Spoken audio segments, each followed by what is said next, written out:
Reading Passage 3. You should spend about 20 minutes on questions 27 to 40, which are based on reading passage 3 below. The power of play. Virtually every child the world over plays. The drive to play is so intense that children will do so in any circumstances. For instance, when they have no real choice, or when parents do not actively encourage the behavior. In the eyes of a young child, running, pretending, and building are fun. Researchers and educators know that these playful activities benefit the development of the whole child across social, cognitive, physical, and emotional domains. Indeed, play is such an instrumental component of healthy child development that the United Nations High Commission on Human Rights 1989 recognized the play as the fundamental right of every child. Yet, while experts continue to expound a powerful argument for the importance of play in children's lives, the actual time children spend playing continues to decrease. Today, children play 8 hours less each week than their counterparts did 2 decades ago, Alkind 2008.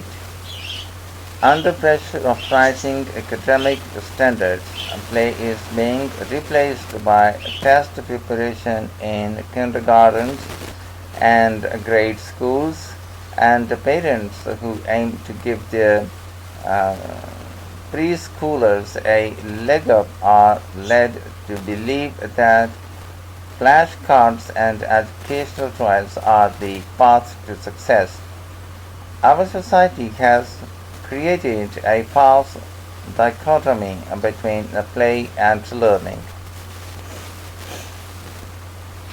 Through play, children learn to regulate their behavior, lay the foundations for later learning in science and mathematics, figure out the complex negotiations of social relationships, build a repertoire of creative problem-solving skills, and so much more.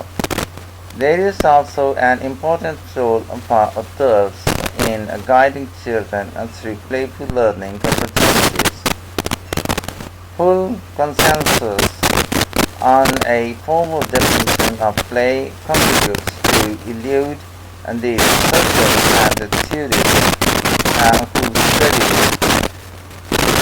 Definitions range from strict descriptions of various types of play such as physical, construction, language, or symbolic play, Miller and Arban and 2009 to lists of broad criteria based on observations and attitudes that are meant to capture the essence of all play behaviors. For example, ruling a dog, 1983. A majority of the contemporary definitions of play focus on several key criteria. Founder of the National Institute for Play, Stuart Brown, has described play as anything that spontaneously is done for its own sake. More specifically, he says it appears purposeless, produces pleasure and joy, and leads one to the next stage of mastery, as quoting in Tippett 2008. Similarly, Miller and Arman 2009 say that play includes activities that are freely chosen and directed by children and arise from intrinsic motivation. Often play is defined along a continuum as more or less playful, using the following set of behavioral and distributional criteria. For example, Rubin et al. 1983. Play is pleasurable. Children must enjoy activity or it is not play. It is intrinsically motivated. Children engage in play simply upon the satisfaction and behavior itself brings. It has no extrinsically motivated function or goal. Play is process-oriented. When children play, the means are more important than the ends. It is freely chosen, spontaneous and voluntary. If a child is pressured, they will likely not think of the activity as play. Play is actively engaged. Players must be physically and or mentally involved in the activity. Play is non-literal. It involves make-believe. According to this view, children's playful behavior can range in the degree from 0% to 100% playful. Rubin and colleagues did not assign a great weight to any one dimension in determining the playfulness. However, other researchers have suggested that the process orientation and a lack of obvious functional purpose may be the most important aspects of play. For example, Pellegrini, 2009. From the perspective of a continuum, play can thus blend with other motives and attitudes that are less playful, such as work. Unlike play, work is typically not viewed as enjoyable, and it is extrinsically motivating, that is, it is goal-oriented. Researcher John Goodman, 1994, suggested that the hybrid forms of work and play are not a detriment to learning. Rather, they can provide optimal context for learning. For example, a child may be engaged in a difficult goal-directed activity set up by their teacher, but they may still be actively engaged and intrinsically motivated. At this midpoint between play and work, the child's motivation, coupled with guidance from an adult, can create robust opportunities for playful learning. Critically, recent research supports the idea that adults can facilitate children's learning while maintaining a playful approach in interactions known as guided play. Fisher et al. 2011. The adult's role in play varies as a function of their educational goals and the child's developmental level. Hirsch, Hasek et al. 2009. Guided play task takes two forms. At a very basic level, adults can enrich the child's environment by providing objects or experiences that promote aspects of a curriculum. In the more direct form of guided play, parents or other adults can support children's play by joining in the fun as a co-player, raising thoughtful questions, commenting on children's discoveries, or encouraging further exploration or new facets to the child's activity.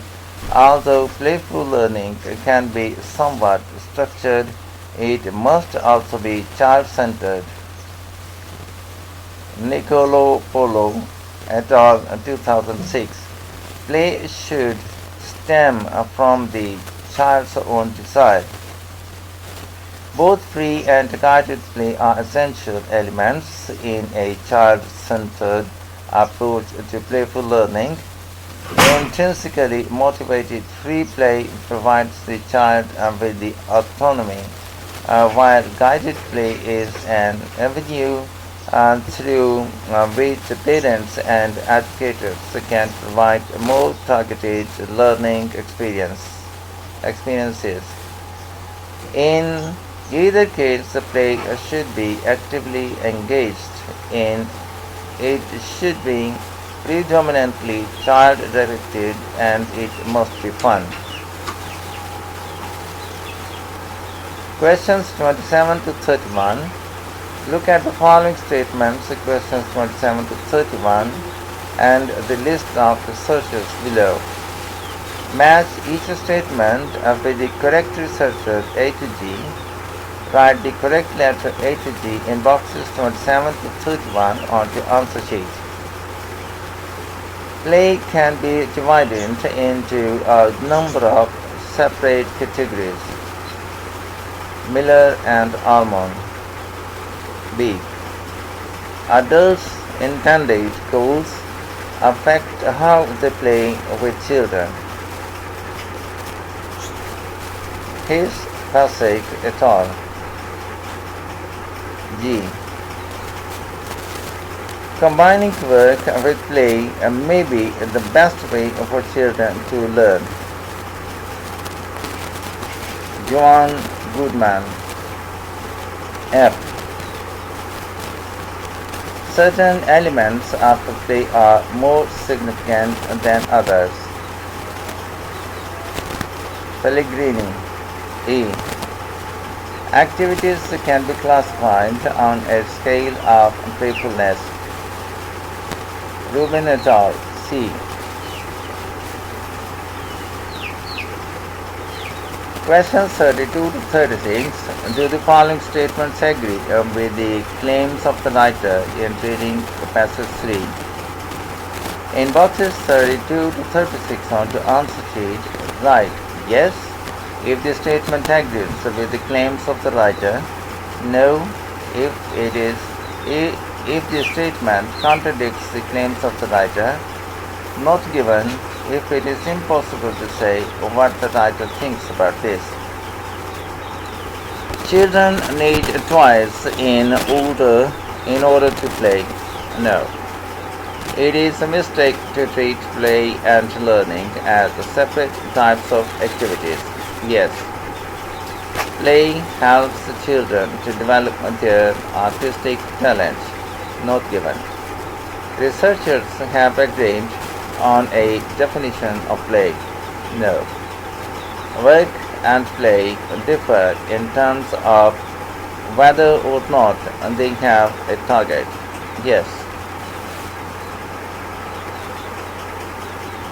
Questions 37 to 40. Complete the summary below. Choose one word only from the passage for each answer. Write your answers in boxes 37 to 40 on the answer sheet. Guided play. In the simplest form of guided play, an adult contributes to the environment in which the child is playing. Alternatively, an adult can play with the child and develop the play, for instance by encouraging the child to investigate different aspects of the game. Adults can help children to learn through play and may make the activity rather structured, but it should still be based on the child's desire to play. Play without the intervention of adults gives children a real autonomy. With adults, play can be targeted at particular goals. However, all forms of play should be an opportunity for children to have fun.